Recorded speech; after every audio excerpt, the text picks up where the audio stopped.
जय श्री कृष्ण। मैं हूँ लक्ष्मी नीलम और आप मेरे साथ हैं भगवत गीता के छठे अध्याय में। छठा अध्याय में भगवान श्री कृष्ण अभी भी अर्जुन को उनके विषाद, उनके दुख से निवारने के लिए उन्हें कई तरह के उपाय बता रहे हैं, जिनमें से एक उपाय छठे अध्याय में बताया गया है योग और उससे होने वाले लाभ के बारे में। जब भगवान श्री कृष्ण अर्जुन को ये बता रहे हैं कि मनुष्य जब भी योग करना प्रारंभ करता है तो उसके रास्ते में, उसके पथ में आने वाली बाधाएं अपने आप खत्म हो जाती हैं, क्योंकि योग करने से मनुष्य अपने मन और अपने इंद्रियों के ऊपर वश कर लेता है।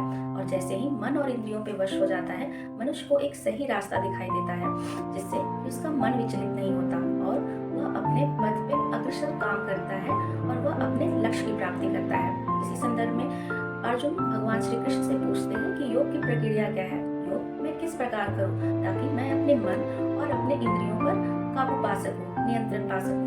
तभी भगवान श्री कृष्ण बता रहे हैं कि हे पार्थ, योग करने की प्रक्रिया बहुत ही सरल है। योग करने की प्रक्रिया दो प्रकार से है।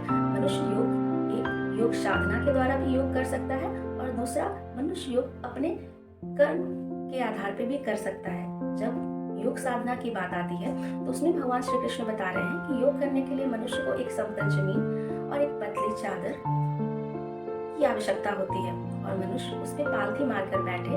उसके बाद मनुष्य अपनी आंखें बिल्कुल कोमलता से बंद करे और अपना पूरा ध्यान अपने नाक के ऊपर केंद्रित करे। जैसे ही मनुष्य लगातार यह अभ्यास करता है, उसके अंदर एकाग्रता आना प्रारंभ हो जाती है। धीरे धीरे उसका जो मन, जो बहुत ही ज्यादा चंचल है, बहुत ही सारे विचारों से ग्रसित होता है, वो अचानक से धीरे धीरे एकाग्र होना शुरू करता है। तो इस तरह मनुष्य बिल्कुल आसानी से योग साधना का अभ्यास करके वो अपने मन और इंद्रियों पर काबू पा सकता है। वहीं दूसरी तरफ मनुष्य एक और विधि है जिसके द्वारा वो अपने मन और इंद्रियों पर काबू पा सकता है, वो अपना कर्म करके। अब कर्म करके कैसे पा सकता है? जब कोई भी मनुष्य कोई कार्य प्रारंभ करता है, अगर उस कार्य में पूरी तरह से अनुशासन को ध्यान में रखता है और अनुशासन के अनुरूप कार्य करता है, उस काम को निरंतर करते रहता है और उस काम को करने के प्रति उसकी सत्य निष्ठा बनी रहती है। अगर यह तीन चीजों का पालन कोई भी मनुष्य कर रहा होता है तो वह बिल्कुल एक योग साधना की ही प्रक्रिया को वो फॉलो कर रहा होता है, जिससे कि उसके अंदर भी वही चीजें डेवलप होती हैं, जैसे कि मन की एकाग्रता और अपनी इंद्रियों पे नियंत्रण। तभी कोई मनुष्य अपने कार्य को पूरी तरह से अनुशासनता, निष्ठा और निरंतरता के साथ कर सकता है, वरना नहीं कर सकता। तो अगर हम इस तरह से कार्य करते हैं तो हमें निश्चित ही अपने लक्ष्य की प्राप्ति होती है। तभी अर्जुन पूछ रहे हैं कि हे मधुसूदन, यदि हम कर्म करेंगे तो क्या हमें इच्छित फल की प्राप्ति होगी? तभी भगवान श्री कृष्ण कहते हैं कि यह संभव नहीं है कि आप कर्म कर रहे हैं तो आपके इच्छा के अनुरूप फल की प्राप्ति होगी। फल का निर्धारण आपके कर्मों पे करता है। अगर आप कर्म कर रहे हैं और उसमें सत्यनिष्ठा, निरंतरता और एकाग्रता नहीं है तो वह आपके इच्छा के अनुरूप फल की प्राप्ति नहीं दे सकता है।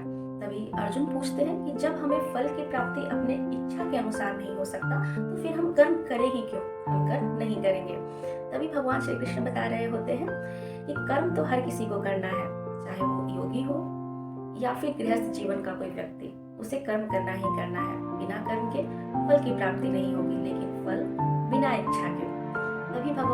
तभी अर्जुन पूछ रहे होते हैं कि इस चीज से मैं परे हूँ, मुझे बिल्कुल भी समझ में नहीं आ रहा कि आप क्या कर रहे हैं।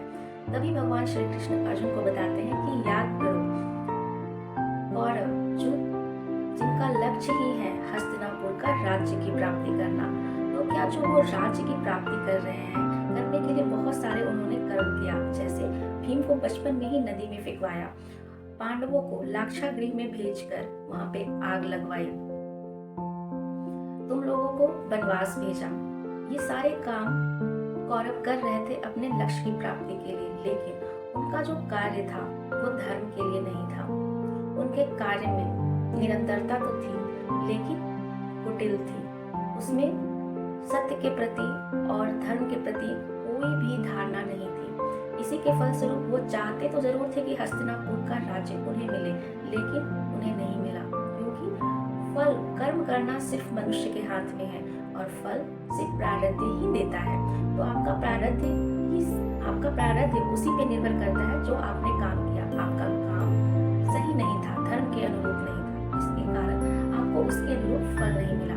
इसलिए मनुष्य जब भी कोई कार्य करे तो वह इस चीज़ को ध्यान में रखे कि जो वह कार्य कर रहा है क्या वह धर्म का पालन कर रहा है, क्या उसके काम समाज के लिए अच्छा है, परिवार के लिए अच्छा है, अपने शुभ चिंतकों के लिए अच्छा है और उसके खुद के लिए अच्छा है। और जो वो काम कर रहा है उसमें निरंतर अभ्यास, निरंतरता बनाए रखे, उसमें कर्म निष्ठा बनाए रखे, सत्य निष्ठा बनाए रखे और उससे अनुशासनता के साथ लगातार अगर किया जाए तो निश्चित तौर पे हमें फल की प्राप्ति अपने अनुसार होगी और जिससे कि चीज़ें काफ़ी बेहतर दिखाई देगी। यहाँ पे भगवान श्री कृष्ण अर्जुन को एक और बात समझा रहे होते हैं कि जब भी हम किसी चीज़ को देख रहे होते हैं या समझ रहे होते हैं तो वहाँ हमारे मस्तिष्क में एक ही विचार आती है कि क्या ये चीज़ अच्छी है, बुरी है, क्या हमारे लिए सही है, किसी और के लिए खराब है।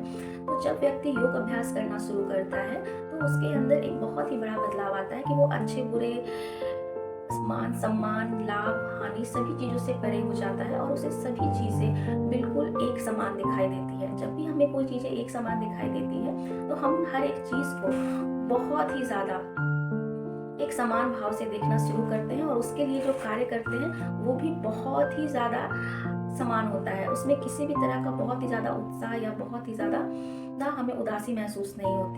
तो हमें हमेशा अपना कार्य एक रूपता से करने का जो लक्ष्य मिलता है वो हमें योग से ही प्राप्त होता है। योग से यहाँ मैं ये बताना चाहूँगी कि योग खुद में ही ये कह रहा है कि किसी चीज़ को जोड़ना है। तो जब हम कोई काम करते हैं और निरंतर हम अभ्यास करते हैं 1 दिन 2 दिन 3 दिन तो वो खुद ब खुद जुड़ने लगता है।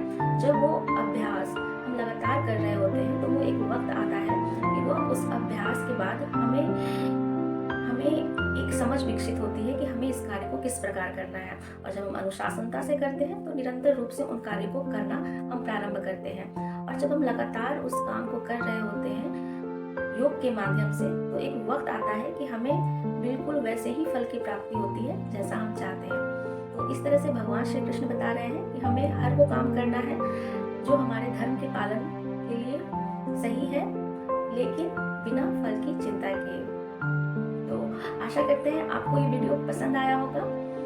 मिलते हैं हम लोग भगवत गीता के अगले अध्याय में। तब तक के लिए जय श्री कृष्ण।